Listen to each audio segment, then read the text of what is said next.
যুক্তরাষ্ট্র ও ইসরায়েলের সঙ্গে ইরানের চলমান সংঘাতে বিশ্বের অন্যতম গুরুত্বপূর্ণ তেল পরিবহন হরমুজ প্রণালী বন্ধ করে দেওয়ায় বিশ্ববাজারে তেলের অস্বাভাবিক দাম ও সংকট দেখা দিয়েছে।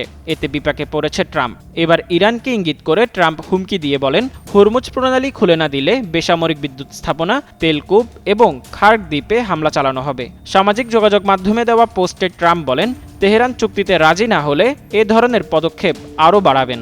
ট্রাম্প লিখেছেন, বড় ধরনের অগ্রগতি হয়েছে, কিন্তু যদি কোনো কারণে শিগগিরই চুক্তি না হয় এবং হরমুজ প্রণালী ব্যবসার জন্য খুলে দেওয়া না হয়, তবে আমরা ইরানের ক্ষেত্রে আমাদের সুন্দর থাকা শেষ করব। তাদের সমস্ত বিদ্যুৎ উৎপাদন কেন্দ্র, তেলকূপ এবং খার্ক দ্বীপ সম্পূর্ণরূপে ধ্বংস করে দেব।